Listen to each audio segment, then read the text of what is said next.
Y lo prometido es deuda.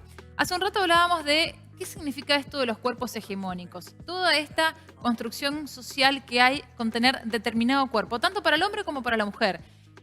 A medida que fueron pasando los años, la forma ideal de un cuerpo ideal y por qué un cuerpo es ideal fue cambiando, fue mutando. ¿Por qué criticamos cómo está el otro? ¿Por qué decimos, ay, fulanito está flaco, fulanita está gorda?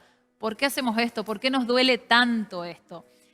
De este tema vamos a hablar de la aceptación del cuerpo, por qué criticamos y nos exigimos tanto. Estamos hoy con Miguel Alejandro Tentor, psicólogo aquí de la provincia del Chaco. Miguel, bienvenido a la pantalla de Chaco TV. Hola, gracias por la invitación. Es un placer estar acá. Bueno, hablemos de esto. Pensar un poco. Exactamente. ¿Por qué? ¿De dónde sale este concepto de tener un cuerpo ideal? Bueno, eso en todas las épocas fue así, digamos, si lo pensamos desde la historia, hay siempre un ideal que se marca como un estereotipo, pero que nunca tiene mucho que ver con el gran conjunto de las personas, digamos. O sea, tiene que ver con las mayorías, son siempre ideales. Hoy, con la información más al acceso de todo el mundo, porque esto hace 100 años era un ideal, pero que lo accedía una nobleza, una burguesía.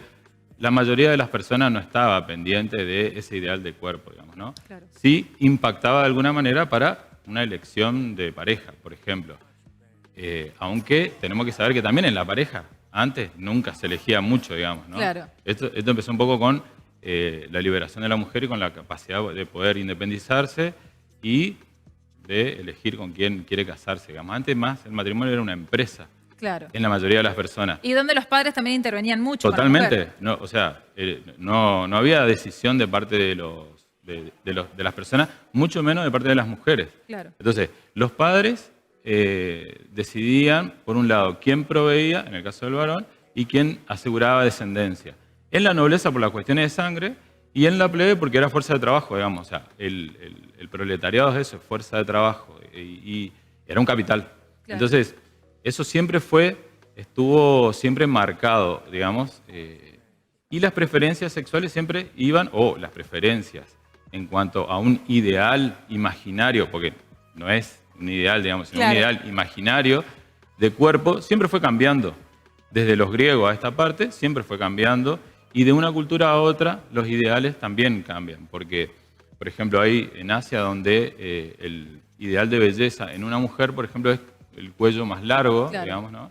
Y hay diferentes patrones con los cuales la cultura destaca imaginariamente un ideal de belleza, digamos.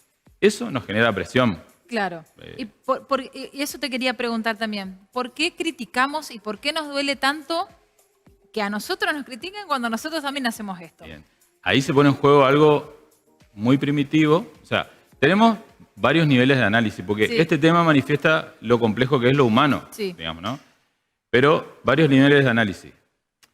Hay un nivel más superficial que es, bueno, pertenecer o no pertenecer, digamos, ¿no? O sea, hay criterios de clasificación en donde si vos cumplís ciertos parámetros, ser heterosexual, cristiano, determinados parámetros, bueno, perteneces, y si no, y si quedás fuera de ese grupo, si sos malo, si no sos buen estudiante, si no sos, sí, quedás fuera de ese grupo. Y entonces ahí quedan el miedo a la exclusión, el miedo a no pertenecer, claro, es el que se pone en juego. Eso a nivel más superficial. A nivel más primitivo se pone en juego la sensación sí, de amenaza de muerte, digamos, ¿no? Esto se marca mucho, esto va cambiando también a lo largo del desarrollo de la persona, entonces tenemos que ir sabiendo que la imagen corporal, o sea, el aspecto imaginario de cómo yo veo mi cuerpo, va cambiando en diferentes etapas. No es lo mismo en mi cuerpo a los 10 años, sí, que a los 15 años, que a los 25, que después de tener un hijo, que después de tener un trabajo, o después de tener una jornada estresante. El cuerpo no es el mismo en diferentes etapas y cada uno de esos cambios en esas etapas implica un duelo. Como variable, además, la experiencia traumática o no, que ahí se ponen en juego tanto la vivencia particular, o sea, el círculo con el que uno convive, y también la experiencia y la vulnerabilidad propia que uno tiene para poder sobrellevar ese duelo, digamos, ¿no? Muchas veces lo que yo veo en el consultorio, digamos, como generalidad. Es difícil hablar de esto sin generalizar, pero no conviene generalizar mucho. Los colegas, muchos no me van a validar en esto, pero no importa, digamos. Pero en el consultorio un poco lo que se ve es que, sobre todo a las mujeres, le cuesta duelar el cuerpo de la adolescencia, ¿no? Entrando, o sea, tienen una determinada edad o están en un determinado momento evolutivo y esperan tener el cuerpo que tenían cuando tenían 15 años. Y ese duelo es un tema, es un trabajo que hay que hablarlo porque genera una imagen corporal negativa. Y estas imágenes corporales negativas, los medios de comunicación tenemos muchísimo que ver. ¿Por qué se hace tanto hincapié en esto? También la farmacéutica ayuda un montón a este tipo de circunstancias. Las redes sociales. Las redes sociales también. ¿Cómo podemos, a ver, también caer en la generalidad, como lo decís vos, pero cómo hacemos este proceso de adaptación para que sea como más ameno, amigarnos con nosotros mismos? Y si nos amigamos con nosotros mismos, vamos a ser más amables para con el otro. Lo primero que hay que hacer es detectar, o sea, poner en el lugar justo qué son los medios de comunicación y qué son las redes sociales. O sea, primero hay que hablar y elaborar mucho eso como para poder ver que eso tenga un impacto justo en la persona, digamos, ¿no? Después, por otro lado, lo que conviene hacer es empezar a hablar el tema. Hay movimientos en donde ya las personas no se definen solamente por ese ideal imaginario. Insisto con esto de imaginario, ideal imaginario de lo que sería el cuerpo ideal, digamos, ¿no? Empezar a hablar de eso porque en realidad lo que hay que tener en cuenta es que si bien nosotros somos el cuerpo, acá hay todo un tema que es aparte un paréntesis, digamos que a lo largo de la historia la antropología hizo que se separe el cuerpo y como que lo veamos como algo externo, como algo que no es nuestro, como un objeto. Bueno, nosotros tenemos que reconciliar esa idea. Nosotros somos ese cuerpo, pero ese cuerpo no nos define. Nosotros somos mucho más que ese cuerpo. Somos deseos, gustos, estilos personales, energía. Hay muchas cosas que se ponen en juego, sobre todo transferencialmente, que hace que una persona sea un combo. Bueno, empezar a mirar más ese combo en lugar de definirse solo por el cuerpo, digamos. Y lo que menos conviene hacer es no definirnos solo por el cuerpo imaginario, digamos, comparado con ese ideal que genera mucha presión interna. No definirnos solo por el cuerpo, sino también empezar a reconocernos por todas las otras virtudes. O sea, poner mucho más el foco en el combo que somos y desarrollar un estilo personal y empezar a querer y a valorar eso, entre eso nuestro cuerpo.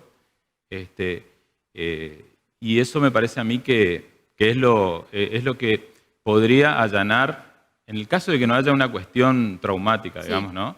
Porque cabe destacar que hay que separar entre una situación traumática de una situación normal. Claro. Entonces, lo que convendría hacer es empezar a hablar el tema. Las mujeres están iniciando un movimiento interesante en este sentido. Los hombres también vamos a la par con eso, con la estética. No vaya a creer que no nos comparamos. Fíjate como que un indicador, un dato objetivo interesante es que en la pandemia una de las cuestiones que más presión, uno de los nichos que más presión hicieron para poder volver a la normalidad son los gimnasios.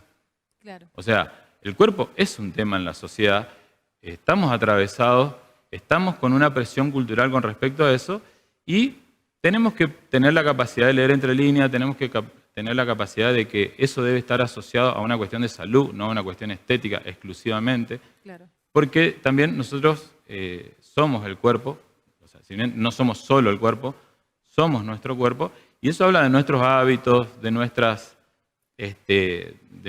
vida. Y si nosotros tenemos una vida más plena, es más difícil que tengamos alguna dificultad con nuestro cuerpo. Claro. Digamos, ¿no? O seamos más permeables también a críticas ajenas. Miguel, me encantaría quedarme hablando acá con vos hasta las 3 de la tarde, pero bueno, tenemos que continuar. Gracias por haber venido. Va a ser nuestro columnista semanal, así que quédense tranquilos, nos pueden ir mandando sugerencias de temas también. ¿Dónde te podemos encontrar? Redes sociales, número de contacto. Psicólogo Miguel Tentor. El contacto es por WhatsApp, 3624-720081. Ahí se escribe los turnos y bueno, a disposición. Gracias, Miguel. Muy amable. Gracias, muy amable.